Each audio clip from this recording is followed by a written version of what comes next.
Welcome to Sinister Truths, the channel where dark history, hidden stories, and unsettling realities come to light. Before we begin, let us know in the comments which country you're watching from and what time of day it is for you. And make sure to subscribe and hit the bell so you never miss a chilling story. Brazil, early 18th century. The jungle whispered secrets to those who listened, long before the ships with sails blackened by smoke and salt came to Brazil's coasts. The forests were alive with stories, with creatures that moved between the sunlight and shadow, and with people who revered, feared, and respected the power of the land. It was in one such corner of the dense Atlantic rainforest, far from colonial settlements and sugarcane plantations, that a child was born who would come to rewrite the very notion of human strength, longevity, and legacy.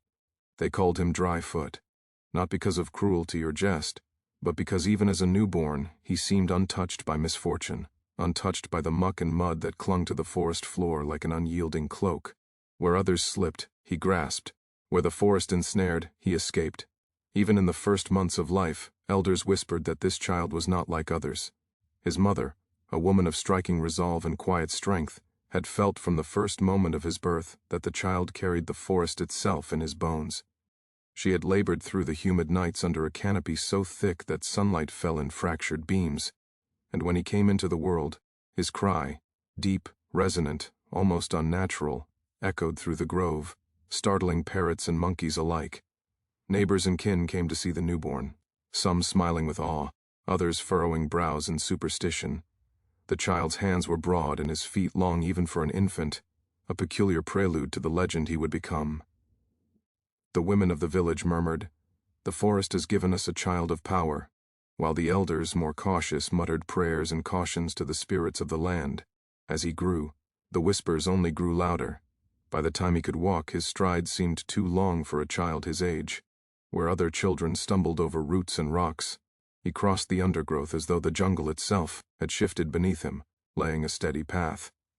Hunters and gatherers began noticing him when he accompanied his parents on trips through the forest. He could climb trees higher than most men could, leap across riverbeds, and outrun jaguars in short dashes, though never foolishly, never with arrogance. The villagers treated him with a mixture of awe and caution. Children ran from him in playful fear, unsure whether he was friend or a force of nature. Adults spoke in low tones, telling stories of the boy with dry feet who did not tire, who could carry more than any man, who could survive where others would falter. Mothers, in hushed voices, warned their daughters, "Respect him, or the spirits will punish you." Fathers told their sons to learn from him, for he was a living lesson of what the forest could make of a human body and mind. Even in these early years, the boy seemed to possess an awareness that surpassed ordinary understanding. He watched the weather, noticed patterns in rainfall, and predicted when the rivers would rise or fall. Birds' flight and animal tracks became language to him. When a storm approached, he would gather smaller children and lead them to safety before the first clouds split with lightning. It was not just his physical gifts that were extraordinary. His mind, even in youth, was curious, careful, and perceptive. While other children played carelessly, he observed. While others feared the shadows, he studied them, understanding the habits of snakes, the flow of insects, the rhythm of leaves in wind. Elders were both astonished and wary of his insight. "Such wisdom," they murmured, "cannot come without the spirit's touch." Legends began to grow. It was said that he had once chased a tapir across a riverbank, leaping rocks in perfect rhythm, and the tapir stopped mid-stride, as if acknowledging the boy's unusual nature. Another tale told of him calming a wounded jaguar with nothing but presence and calm speech, guiding it to safety rather than harming it. The forest, it seemed, recognized him as its own. By the age of 10, he towered over other children, not in a monstrous way, but in a way that demanded attention.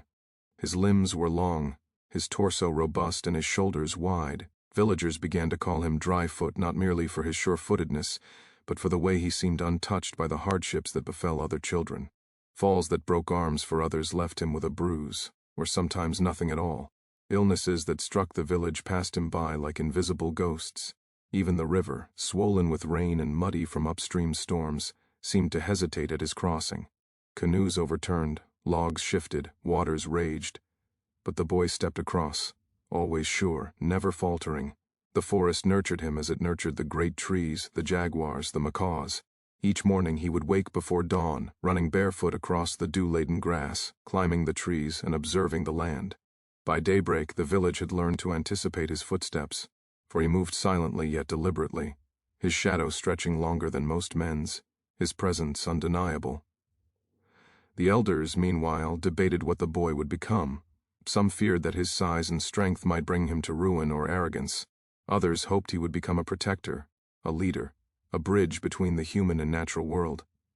It was agreed, though reluctantly, that he should be taught survival skills beyond the ordinary, how to track animals, how to fish with bare hands, how to predict storms, and how to move silently through the forest.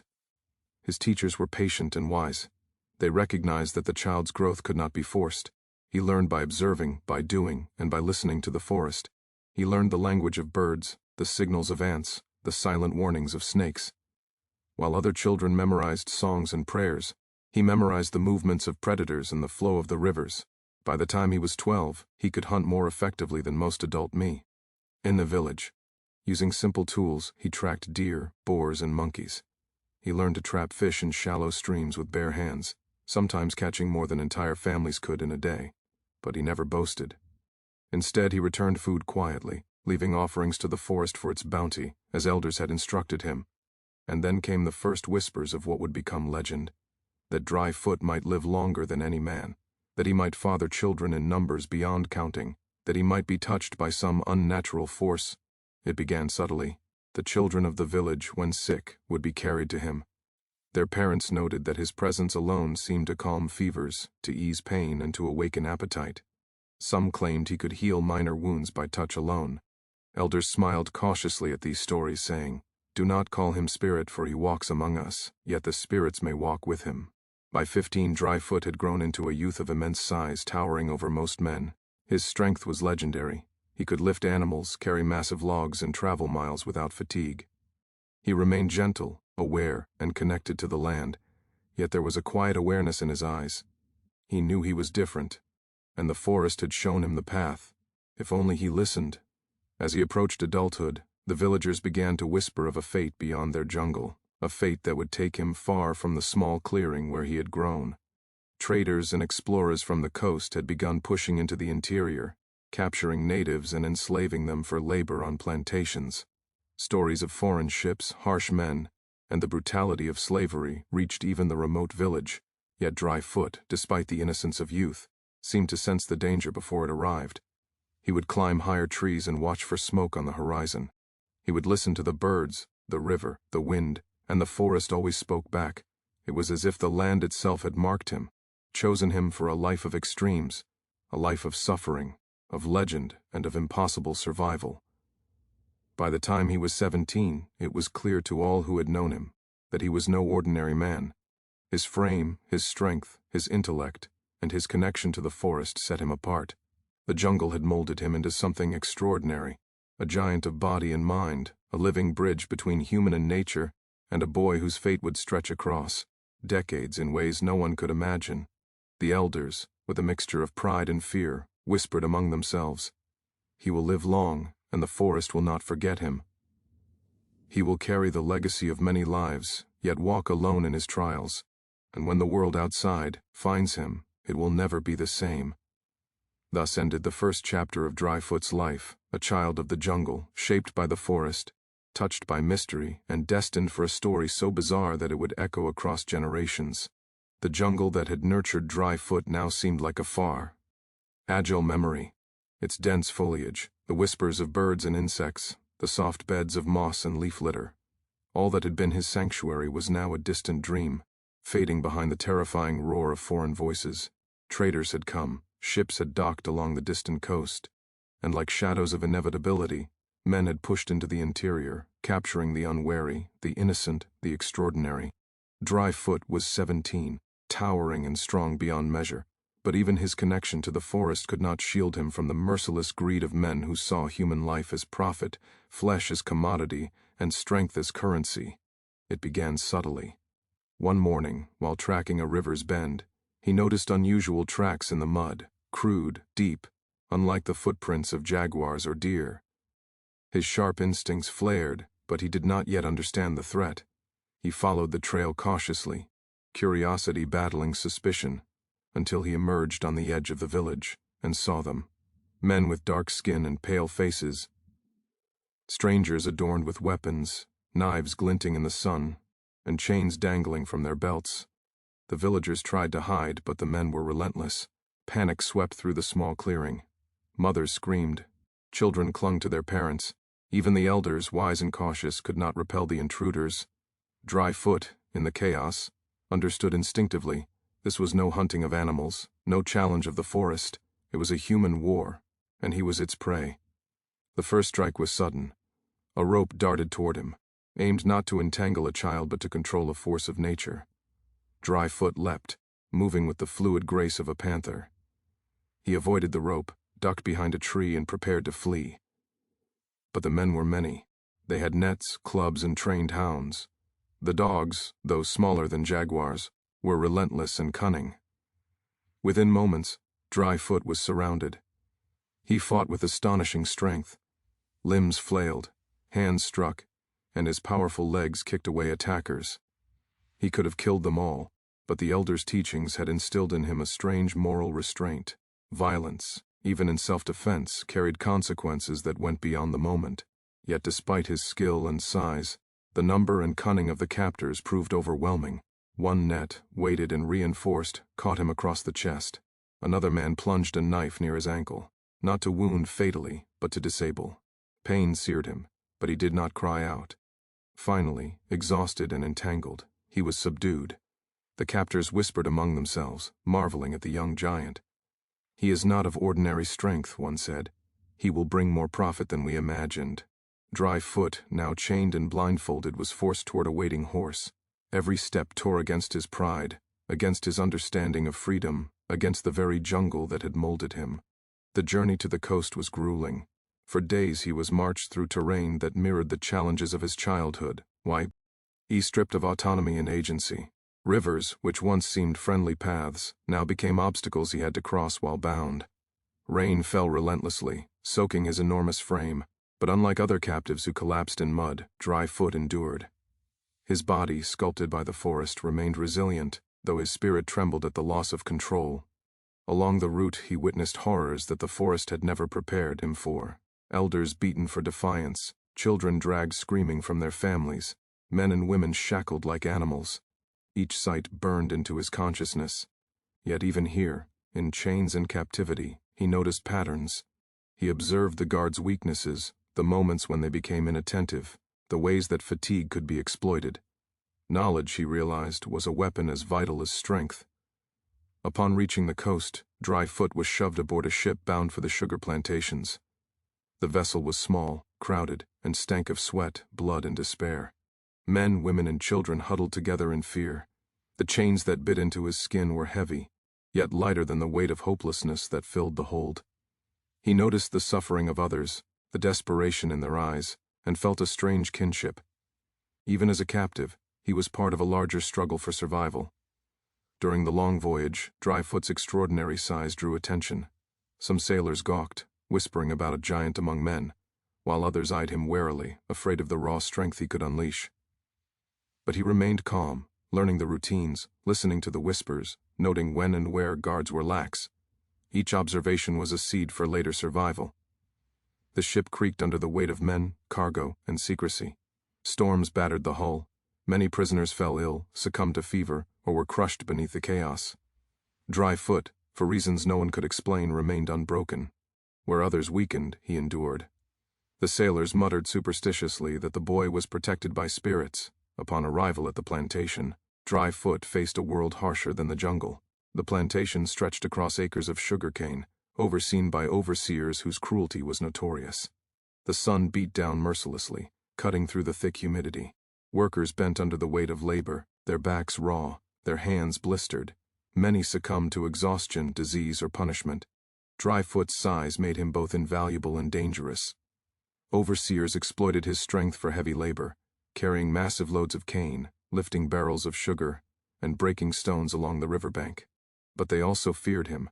A single misstep, a surge of anger, and he could destroy men and machinery alike. Some whispered that he was cursed.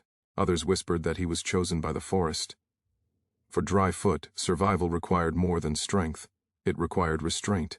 Every day he balanced defiance and obedience, using his mind to avoid unnecessary punishment while silently asserting his humanity in ways the overseers could not fully comprehend. Despite the horrors, Dryfoot's legend grew. Other slaves whispered about his strength, his resilience, and the strange aura that seemed to protect him from injury and death. Some claimed he could carry twice the weight of a normal man without strain. Others told stories of him moving silently through the cane fields at night, helping those who were beaten, sharing morsels of food, or comforting the dying. It was during these years that the first seeds of the myth of his longevity were planted. He survived injuries that should have been fatal. Illnesses that claimed younger men seemed to leave him untouched. Observers, both enslaved and free, began to say he was more than human. Even the overseers, hardened and cruel, noticed. One man remarked, "If this one lives long enough, he will see the turn of a century." Others laughed, thinking it a jest, but in the quiet of his thoughts, Dryfoot considered it seriously. He had endured the jungle, the capture, the voyage, and the cruelty of men. Perhaps, he reasoned, the forest had indeed marked him for a life longer than most could imagine. Yet life on the plantation was not merely labor. It was a school in human behavior. Dryfoot observed patterns, which overseers could be reasoned with, which slaves were allies, which paths led to secret water sources, and how to navigate the rigid hierarchy without drawing fatal attention. He learned how to survive psychologically, understanding that strength alone would not save him. Observation, patience, cunning, and restraint became as vital as the muscles in his arms and legs. He also learned the fragile threads of community. Even in chains, bonds formed. Fellow slaves whispered advice, shared stolen food, and protected each other when overseers were inattentive. Dryfoot, in turn, became a quiet guardian. His presence alone could intimidate potential aggressors, while his intelligence guided those less capable through perilous work and the constant threat of punishment. Years passed, and Dryfoot grew into a man of colossal size and uncanny resilience. He became the subject of fear, awe, and rumor. Travelers passing through the region told stories of a giant among slaves, a man whose strength defied nature, whose endurance seemed supernatural, and whose presence carried a sense of otherworldly calm. Some said he was immortal. Others claimed he could father dozens, even hundreds of children if allowed. The truth was less fantastical but equally remarkable. Dryfoot endured, survived, and began to plan a life beyond the chains. The plantation, in its cruelty, had forged him into something extraordinary, a man who combined the wisdom of observation with the raw power of the forest, a survivor whose future would be as bizarre as it was remarkable. He was no longer just a boy of the jungle.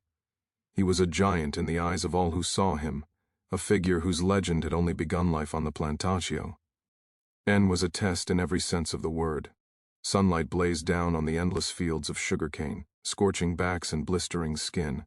Water was scarce, food meager, and disease hung like a shadow over every corner of the sprawling estate.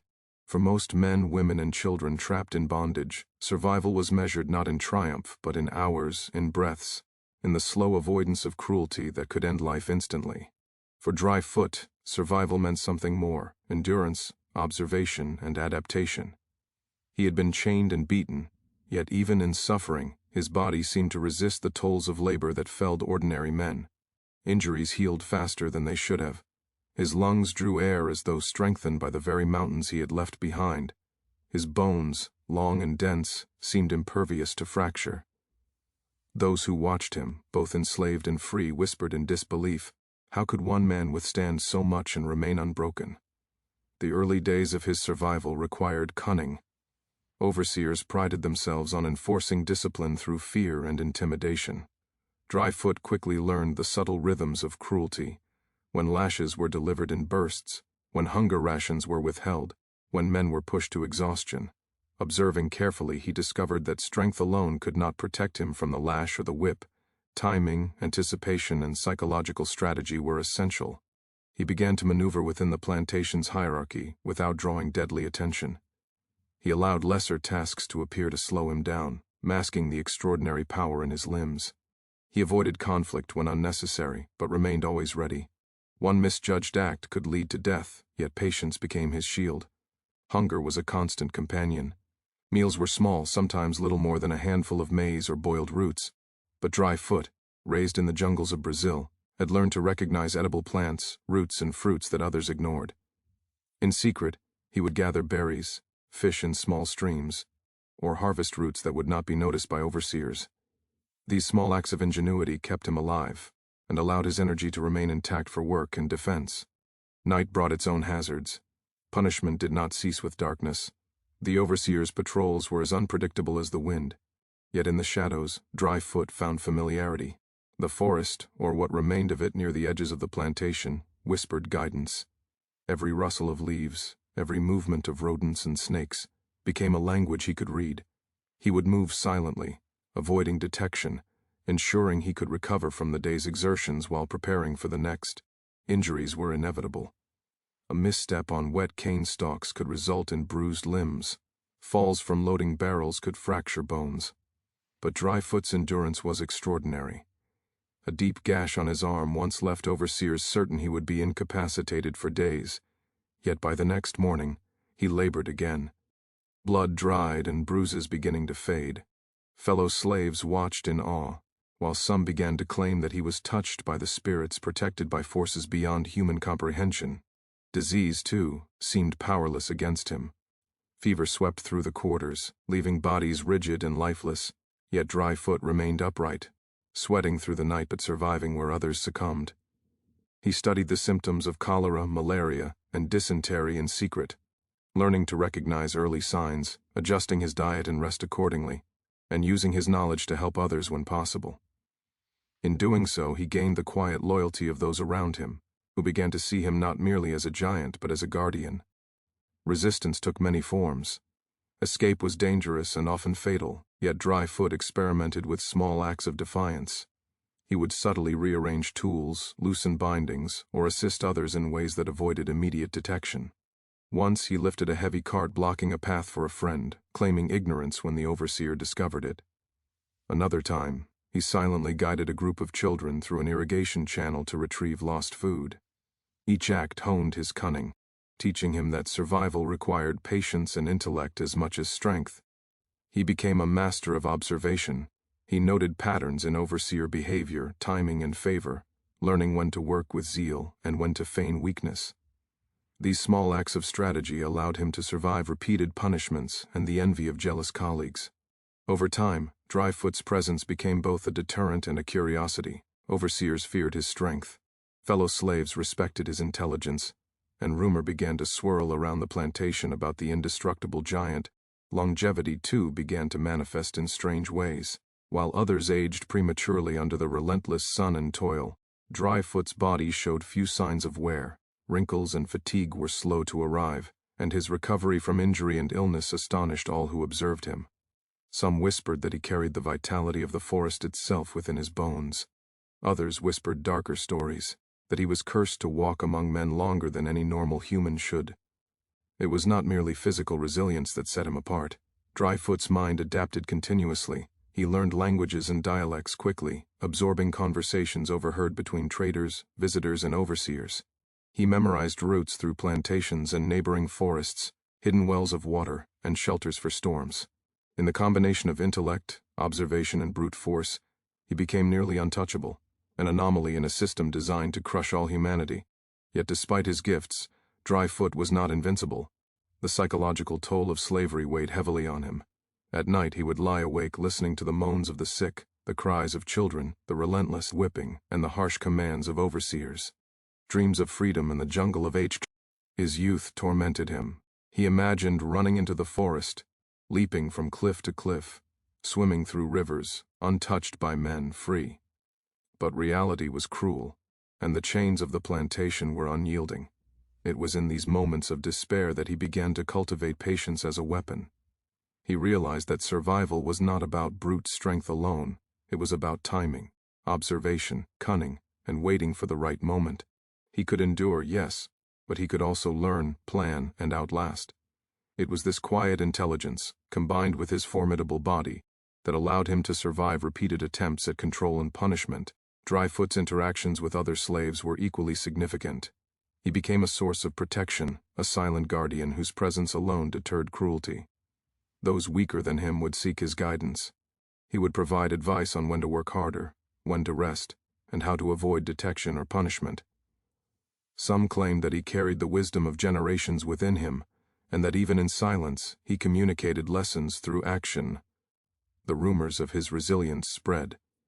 Overseers joked darkly that no whip could break him, no chains could hold him, and no illness could kill him. Some feared his strength would one day turn against them, others dismissed it as superstition. But in the eyes of the slaves he became a figure of hope, a living legend whose very survival inspired courage in the hearts of the oppressed. The combination of hardship, cunning, and supernatural perception forged a man who was extraordinary in both body and mind. By his mid-20s, Dry Foot had endured what most would consider a lifetime of punishment. He had survived disease, injury, hunger, and brutality. He had learned the rhythms of the plantation, the weaknesses of overseers, and the secrets of survival in hostile conditions. And yet, it was only the beginning. Whispers began to circulate that he could father children in numbers no man could imagine, that his longevity was unnatural, and that his presence carried the protection of unseen forces. While these tales were exaggerated over time, they reflected a truth. Dry Foot had become more than a man. He had become a living legend in the eyes of all who saw him endure. Even as the years passed, the plantation remained a crucible.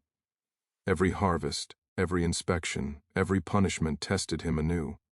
And yet, Dry Foot persisted. He combined wisdom, strength, patience, and observation to survive against odds that would have claimed any ordinary man. In doing so, he laid the foundation for the most remarkable chapters of his life, a life that would span more than a century, produce hundreds of children, and leave a legacy that blurred the line between myth and reality. The forest of his youth, the strength of his body, and the cunning of his mind had all been preserved and honed in this crucible of human cruelty. He had survived, he had endured, and in doing so, Dry Foot had begun the process of transforming his suffering into legend. By the time Dry Foot reached his late 20s, he had grown into a man who could not be ignored. His stature was extraordinary, towering above most men, muscles honed by the relentless labor of plantations and the early lessons of the jungle, and an endurance that seemed to defy nature itself. Even among slaves whose backs were thickened by years of labor, his size was remarkable, yet he carried it with a calm dignity that intimidated without arrogance. The plantation workers began to speak of him in whispers, some tinged with awe, others with fear. "He is no ordinary man," they would say. "He is a giant, a force that neither whip nor chain can tame." Children who had once run from him now approached cautiously, seeking protection, stories, and guidance. His size alone made him an anomaly, but it was his mind and discipline that truly set him apart. Dry Foot understood the balance of power in ways most men never would. Overseers feared him, not only for his ability to crush a man with a single strike, but because of the quiet, calculating intelligence that he carried. He learned when to obey, when to resist subtly, and when to remain unseen. A glance, a gesture, or a small act of defiance was enough to remind even the most cruel overseers that he was not ordinary. The legend of his strength began to spread beyond the plantation. Traders passing through, soldiers, and even colonial officials remarked on the giant of Brazil whose resilience was unmatched. Some dismissed these stories as exaggeration, others watched Dry Foot with cautious curiosity, fearing the power that lay within him. Dry Foot's work on the plantation remained grueling, but he approached it strategically. While others bent under the sun, he could carry heavier loads, clear larger areas, and perform tasks in ways that saved time and energy. Yet he never flaunted his abilities unnecessarily. Pride, he had learned, could be dangerous in a world built to suppress men like him. Instead, he worked efficiently, always observing, always learning, and always calculating the next move in a life that demanded both patience and cunning. Nighttime became a sanctuary. While overseers slept, Dry Foot would walk the edges of the plantation, observing the surrounding forests and rivers.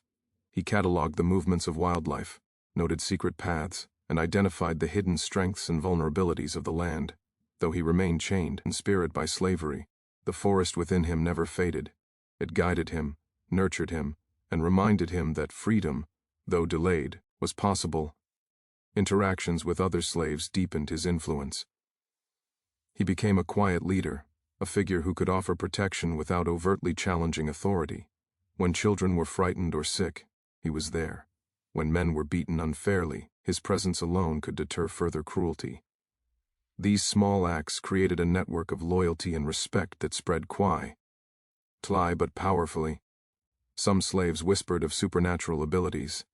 They claimed he could lift impossible weights, survive wounds that would cripple ordinary men, and endure illnesses that took others. While some stories were exaggerated, the foundation was real. Dryfoot was extraordinary. He carried the resilience of the jungle, the intelligence to survive in human cruelty, and a physicality that seemed sculpted by destiny itself. As he matured, Dryfoot began to assert influence beyond mere survival. Overseers, recognizing his strength, would sometimes use him to control others. Yet he turned these opportunities into subtle demonstrations of power. By carefully guiding the labor of the plantation without overt rebellion, he demonstrated leadership that could not be ignored. He learned the delicate art of persuasion, a word here, a gesture there, and he could redirect anger, prevent conflict, and even protect weaker slaves. Despite this, his presence was not purely protective. Some men, jealous of his strength and influence, attempted to provoke him. Dryfoot's strategy was always restraint. He would let insults pass, observing the temperament of the instigator, waiting for the right moment to respond if necessary. Rarely did it come to violence, but when it did, it was swift and decisive, leaving no doubt about his capabilities. Legends began to flourish among the local communities and traveling traders. Stories of a man who could carry logs larger than most could lift, who could run for miles without tiring, who survived injuries and illnesses that would kill ordinary men, spread through whispers and rumors. Some said he had been touched by the spirits of the forest, while others claimed he was immortal, destined to live beyond the span of ordinary men. Dryfoot neither confirmed nor denied these stories. He remained focused on survival, aware that superstition could protect him as effectively as strength. Rumors made overseers cautious, and fear gave him an edge in negotiations, even within the strict hierarchies of the plantation. The combination of physical prowess, intelligence, and subtle influence allowed Dryfoot to navigate a world designed to crush him. He became indispensable in some ways, yet untouchable in others. Overseers relied on him for difficult tasks, traders marveled at him, and fellow slaves saw in him a symbol of resilience and hope. Yet this period of life was not without personal cost. The constant tension, the weight of survival, and the burden of expectation created an internal strain. Nights were often spent alone, reflecting on the jungle of his youth, on the family and friends he had lost, and on the cruel paradox of being extraordinary yet enslaved. His body was powerful, but the human heart is vulnerable, and even giants feel the weight of captivity. One of the most remarkable aspects of Dryfoot's life during this period was his ability to balance survival with humanity. While others became hardened, Ruel, or resigned, he retained compassion. He assisted those weaker than him, shared insights, and offered protection wherever possible. His presence became a stabilizing force on the plantation. Where fear could have ruled, his calm authority inspired courage. As a man, Dryfoot also began to explore relationships. Despite slavery, he formed bonds with women among the enslaved population. These relationships were complex, sometimes tender, sometimes strategic, yet they reflected his capacity for connection despite the oppressive environment. It was during this time that he began fathering children, planting the first seeds of what would become a vast progeny. Even the overseers could not ignore the aura surrounding Dryfoot. His combination of strength, intelligence, and endurance made him both a tool and a threat. Stories circulated of him lifting impossible loads, surviving accidents that would cripple men, and moving with unmatched speed and agility. Some feared he might one day rise against them. Others admired the efficiency he brought. Dryfoot, however, was always careful. His actions were measured, deliberate, and precise. He understood the dangers of arrogance, the consequences of misjudgment, and the importance of timing. Every day, he balanced survival with influence, power with discretion, and strength with patience. By the time he reached his mid-30s, Dryfoot had fully earned his legendary status. Among slaves, he was a protector and a teacher, a symbol of endurance and wisdom. Among overseers, he was a man to be respected, feared, and managed carefully.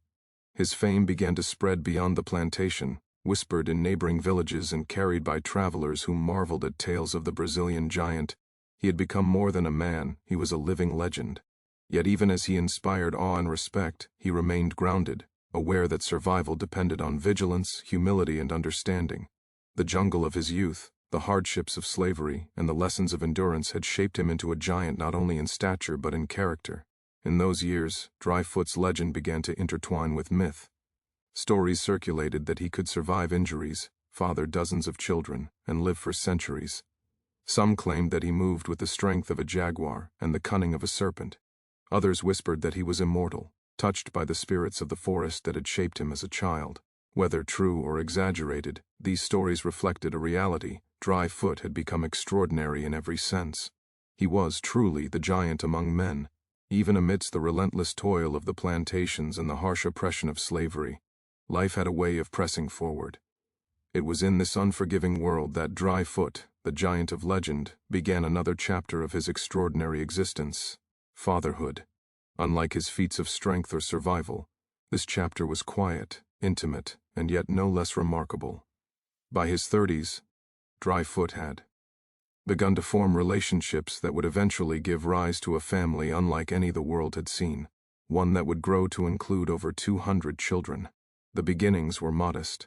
Among the enslaved population, bonds were often forged not from freedom or choice, but from shared hardship and mutual dependence. Dryfoot's presence, his strength, and his quiet leadership drew women and men to him. In him they saw protection from cruelty, guidance in survival, and an aura that commanded respect. Women of the plantation found in him not only physical power but also a rare gentleness, an intelligence that promised safety, and the capacity for care in a life dominated by suffering. His first relationships were cautious, discreet, and guided by necessity as much as affection. The plantation, with its rigid hierarchy and constant surveillance, allowed little room for emotional or romantic freedom. Yet Dryfoot managed to navigate these complexities. He was careful to ensure that his bonds did not bring harm to those he cared for. In subtle ways he offered protection, shared food and knowledge, and created spaces, however small, for intimacy and family life. The children born in those early years were remarkable even in infancy. Many inherited his unusual size and strength, growing rapidly in ways that astonished the community. It was not merely physical traits that were passed down, but also a resilience and cleverness that mirrored Dryfoot's own. Parents whispered among themselves, "The forest has touched these children as it touched him." And so, the legend began to extend into the next generation. Life on the plantation remained arduous. Daily labor was still brutal, and disease and punishment were constant threats, yet Dryfoot managed to create pockets of stability for his growing family. He taught mothers and children how to find safe water, identify edible roots and fruits, and navigate the dangerous fields with greater security. His influence spread quietly, creating a network of interdependence that allowed families to survive, even thrive, in small ways that the overseers could not fully understand.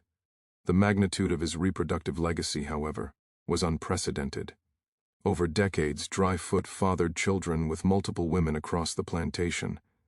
Some unions were rooted in affection, others in necessity and protection, yet all were touched by his extraordinary vitality.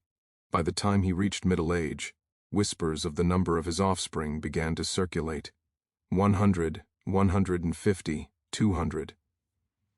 Though exact counts were impossible, the sheer scale of his progeny was a testament to his enduring vigor. Raising children in slavery was fraught with challenges. Families were often separated, children sold, and bonds tested by the cruelty of masters. Dryfoot, however, was determined to maintain connections whenever possible. He would often take children under his protection, ensuring their safety during particular harsh periods of labor or punishment. In doing so, he became a living emblem of resilience for the plantation community, not only a giant of strength but a giant of heart. The children of Dryfoot grew quickly, many inheriting his remarkable physicality. Stories circulated of toddlers who could lift weights heavier than ordinary adults, of youths whose endurance and cunning mirrored that of their father. These children became both a source of pride and a symbol of hope for the enslaved community. Their very existence challenged the narratives of weakness and subjugation imposed by the plantation system. Yet fatherhood was not solely a matter of physical legacy. Dryfoot understood the importance of wisdom, patience, and guidance. He taught his children the lessons that the forest had taught him: observation, patience, and respect for the natural world. He shared strategies for survival, how to evade danger, and how to endure hardship without succumbing to despair. These teachings, though quiet and subtle, formed the backbone of a remarkable lineage, ensuring that his children were not only physically extraordinary, but also mentally resilient. Despite the oppressive environment, Dryfoot fostered a sense of community among his extended family. Children shared knowledge, supported one another, and formed bonds that would endure despite the ever-present threat of separation. Mothers found in him a source of strength and protection, and the bonds he cultivated extended far beyond the immediate family. Over time, his children became interconnected through both blood and guidance, creating a network that spanned the plantation and eventually neighboring areas. The sheer scale of his reproductive legacy brought both challenges and complications. Managing relationships across multiple households required discretion and strategy. Dryfoot had to navigate jealousy, rivalry, and social tensions, balancing affection with pragmatism. Yet his intelligence and foresight allowed him to maintain harmony. He intervened when conflicts arose, mediated disputes, and ensured that the children grew up in as safe an environment as the plantation would allow. His influence became so profound that in many ways, the social fabric of the enslaved community was subtly shaped by him. As the years passed, the legend of Dryfoot's family began to spread. Stories reached other plantations, neighboring villages, and eventually traders and officials. People spoke of a man who fathered hundreds of children, whose offspring inherited his strength and cunning, and whose presence provided protection and hope. These tales, often exaggerated in retelling, solidified his status as a figure of almost mythical proportions. Yet Dryfoot himself remained humble and grounded. He did not seek fame or recognition. His actions were motivated by survival, care for his family, and the quiet pursuit of freedom. He understood that stories and legends could be dangerous, attracting unwanted attention from overseers and outsiders. Thus, he moved carefully, ensuring that the lives of his children and those he protected remained as secure as possible. The plantation continued to demand labor and obedience, but Dryfoot's influence subtly reshaped the environment. His children, growing strong and clever, became symbols of resilience. Overseers could not ignore their presence, yet they underestimated the quiet wisdom passed down from father to child. In this way, Dryfoot's legacy extended beyond physical strength. He cultivated a lineage capable of surviving, adapting, and thriving under extreme adversity. His family became a living testament to his endurance, intelligence, and resourcefulness. Even as the plantation sought to suppress individuality and autonomy, Dryfoot's children embodied freedom in miniature, strength, resilience, and cunning encoded in their very bones. By the time Dryfoot reached his 50s, his family numbered in the dozens, with rumors suggesting he would eventually father 200 children. Each child carried a piece of his extraordinary vitality, ensuring that his legacy would endure far beyond his own life. Stories of his children's feats, lifting, running, surviving illness, circulated, further cementing the mythos surrounding the giant of Brazil. Yet for all the legend, Dryfoot remained deeply human. He mourned losses, celebrated small victories, and experienced the joys and sorrows of fatherhood. Each child was a connection to the future, a living thread that tied the harsh present to the possibility of a freer, stronger, and more enduring lineage. It was in this period that Dryfoot's story began to transcend mere survival. He became a symbol, not only of extraordinary physical strength, but of the resilience of humanity under oppression. His family, spread across the plantation and beyond, was a living embodiment of his teachings, endurance, and foresight. The legend of the giant who could survive anything, father hundreds of children, and endure beyond normal human limits, began to take shape in earnest. Dryfoot's extraordinary life was no longer just about survival. It was about legacy. Every child he fathered, every lesson he imparted, and every act of protection contributed to a story that would echo far beyond the plantation, beyond Brazil, and beyond the limitations imposed by those who sought to suppress him. By the time Dryfoot reached his 60s, the legend of the Brazilian giant had grown beyond the plantation and into the wider region.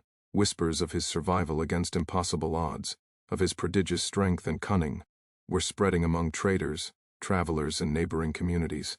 What was once extraordinary, in the immediate world of the sugar plantations, had begun to take on a new dimension.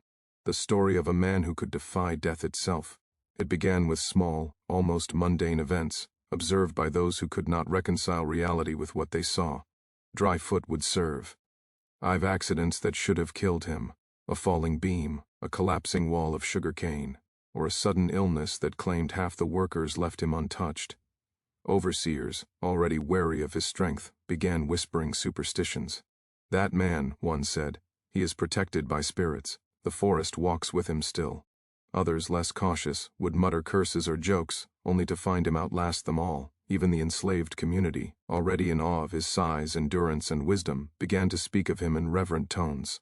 Dryfoot will not die, they would whisper. He has lived through storms and sickness that take the rest of us. He carries the forest in his bones.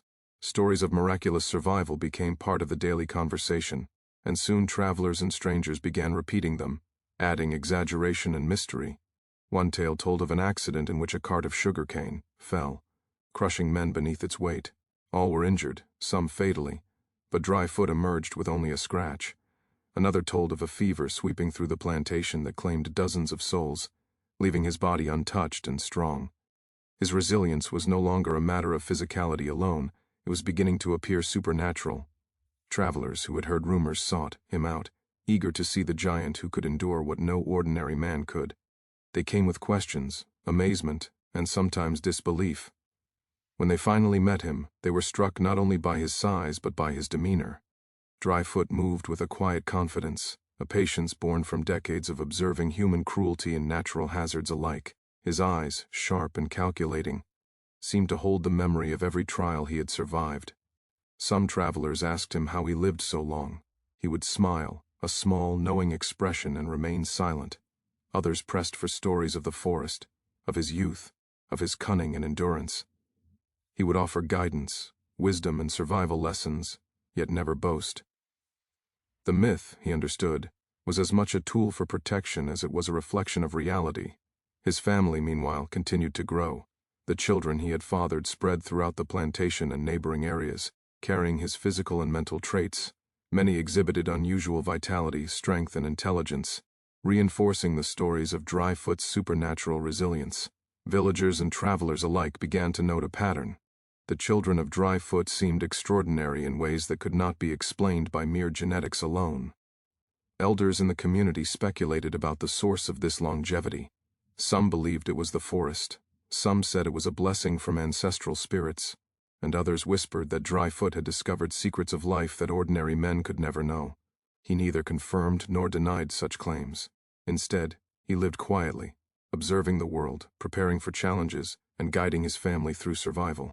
The plantation itself had become a stage for his legend.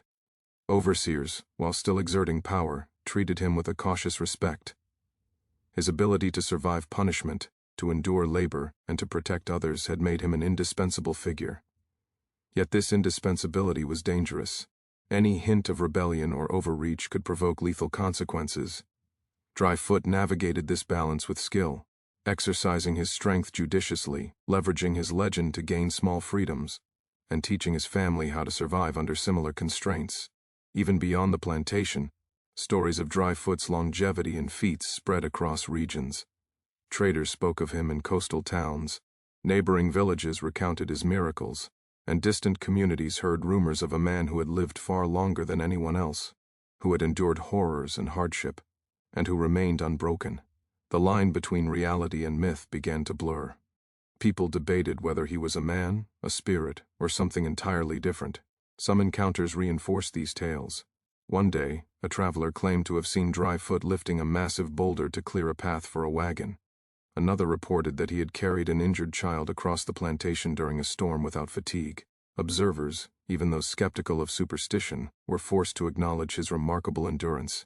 Children who had watched him grow up reported memories of him performing tasks that seemed impossible.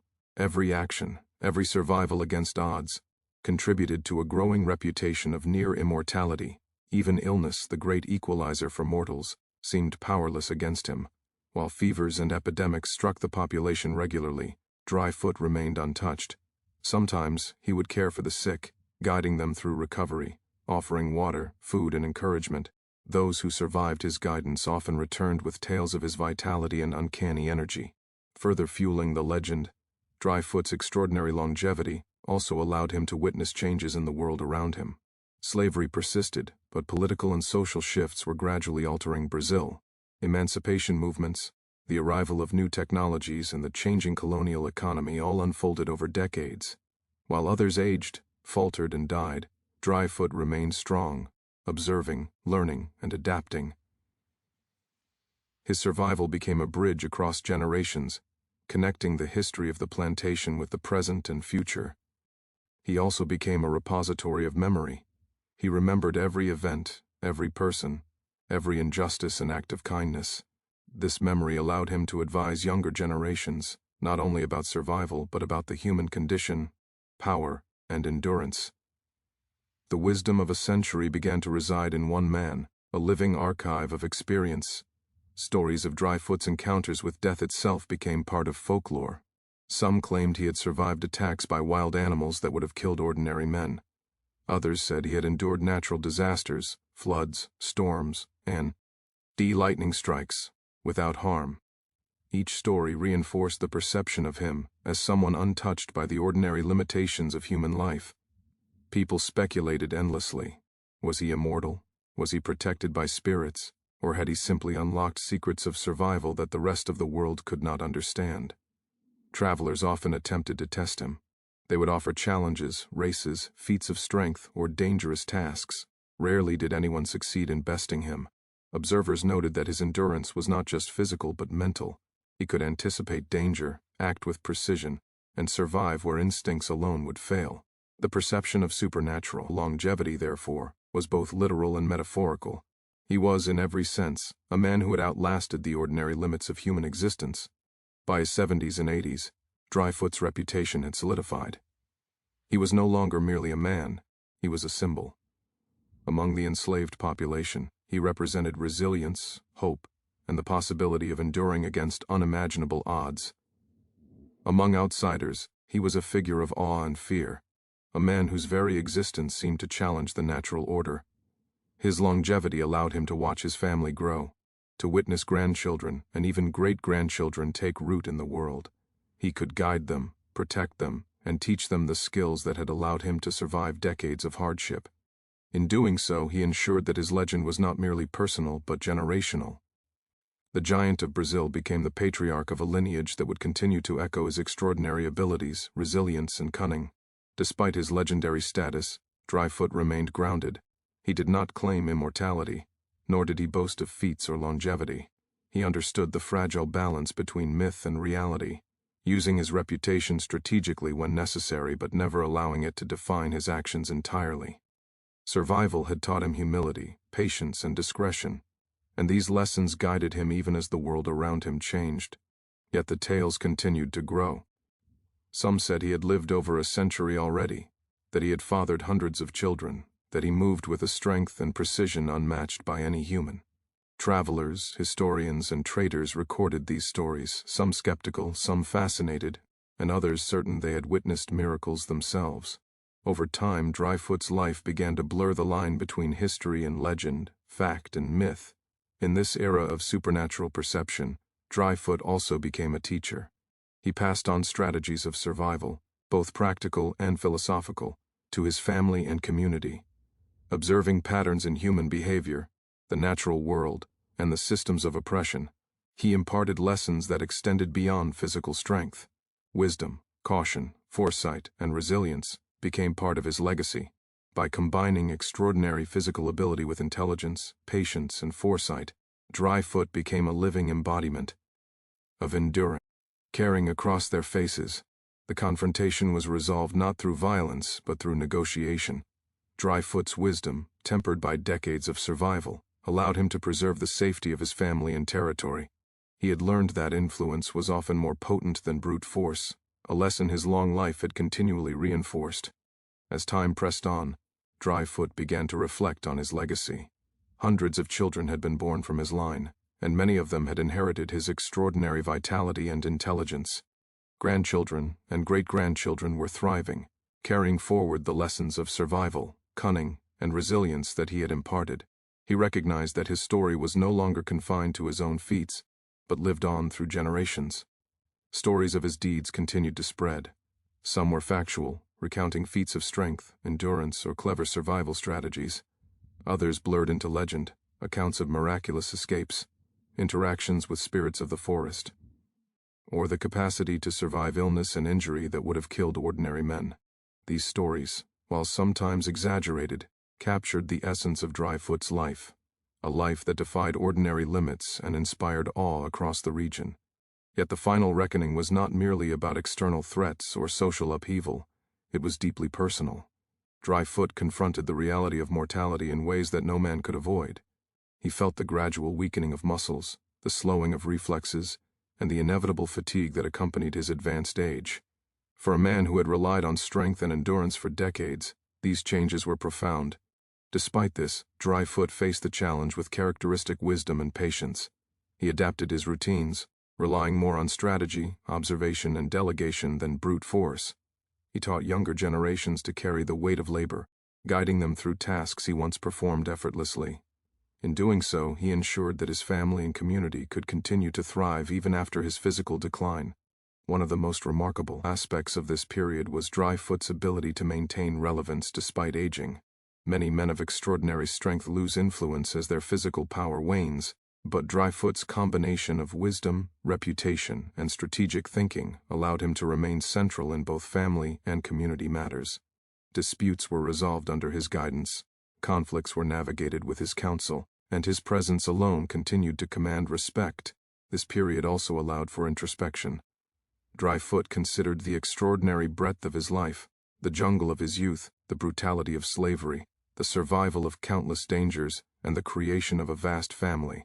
He contemplated the lessons learned, the mistakes made, and the wisdom accumulated over nearly a century of living.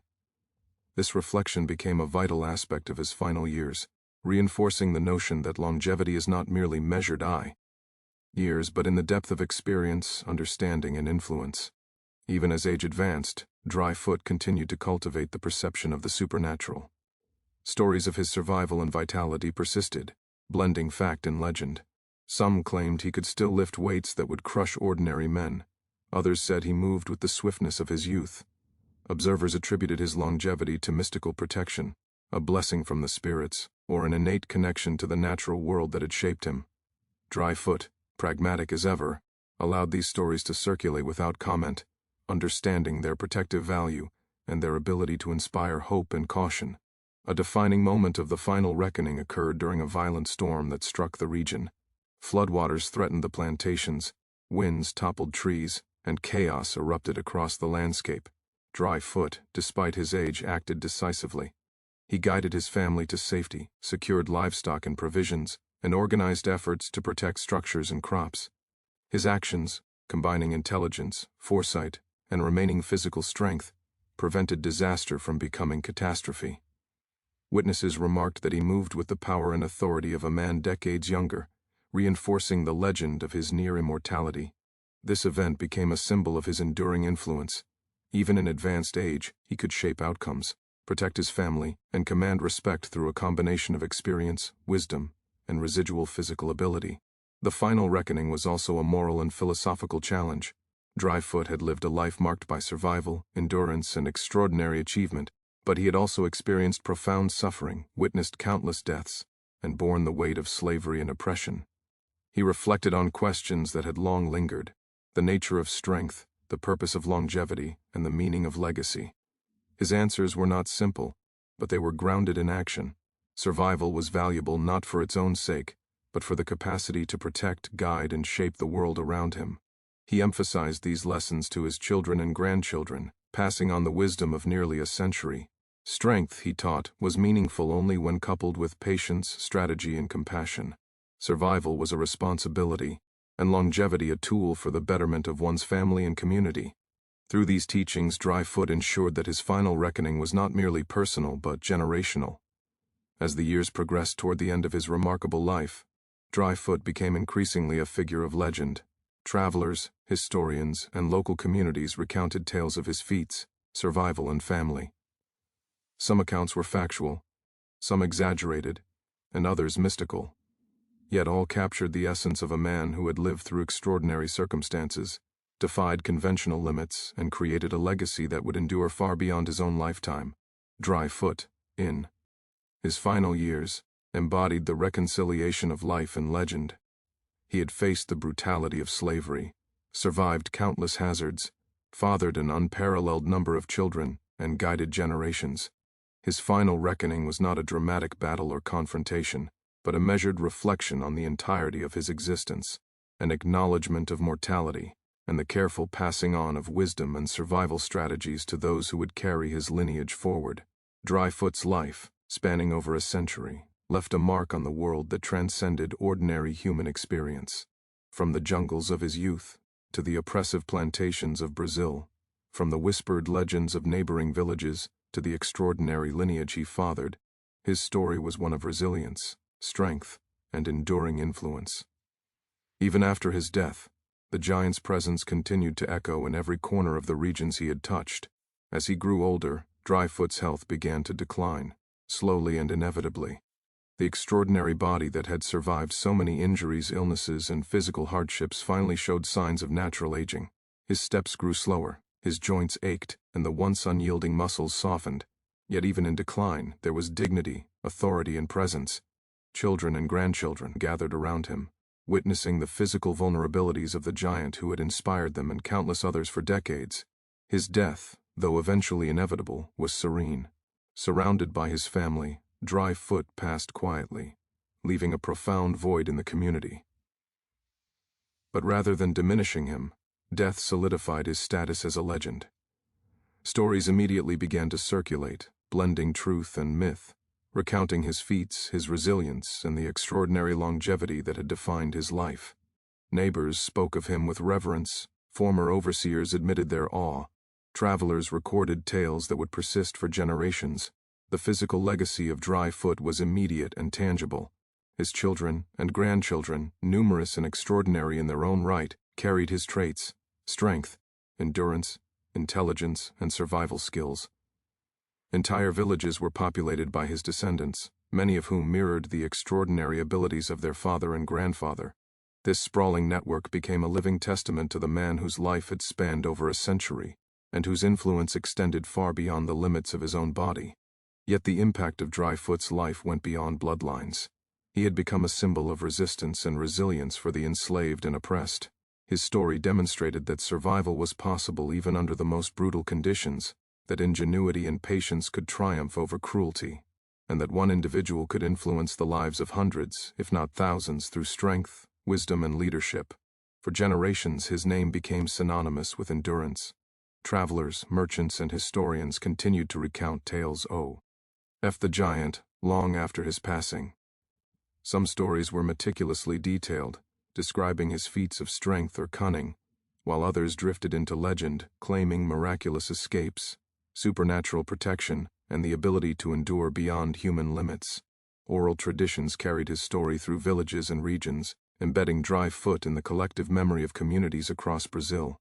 One particularly enduring story described Dry Foot walking uninjured through a storm that devastated the plantation. Trees toppled, rivers flooded, and structures collapsed, yet he navigated it all with a combination of strength, intelligence, and calm authority. He rescued children, guided livestock to safety, and protected his family from harm. Observers swore the man moved with the speed and precision of youth, even in advanced age, reinforcing the perception of him as an extraordinary, almost supernatural figure. This blend of fact and legend ensured that Dry Foot would not simply be remembered as a man, but as a mythic presence. Scholars and local historians often struggled to separate reality from exaggeration, yet the core truths endured. He had survived slavery, fathered hundreds of children, protected countless lives, and lived far beyond the normal human lifespan. These achievements alone would have been extraordinary. The surrounding mythology only enhanced the awe surrounding him. The influence of Dry Foot's family was equally profound. Children, grandchildren, and great-grandchildren inherited not only physical traits, but also his knowledge, wisdom, and survival instincts. These descendants became leaders in their communities, skilled laborers, strategists, and teachers, carrying forward the lessons of endurance and resilience imparted by their patriarch.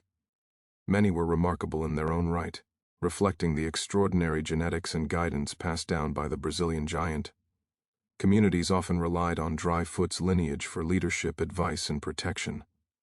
The stories of his feats inspired generations, teaching lessons about patience, strategy, and resilience. Young men aspired to emulate him, while elders recounted his wisdom as guidance for navigating the complexities of life.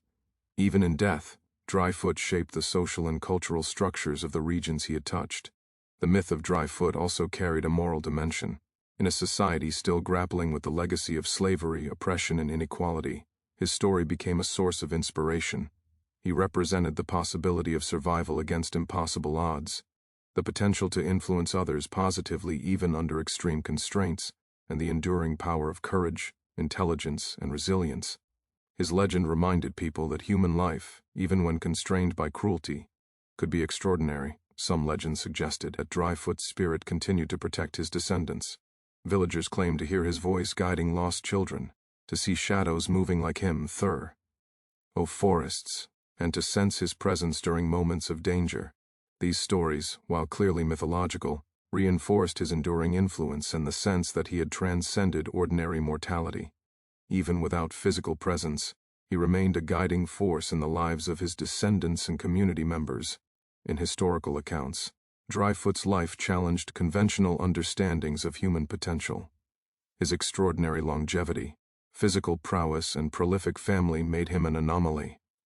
Anthropologists and historians have since debated whether his size and lifespan were purely genetic, a product of environmental factors, or a combination of both.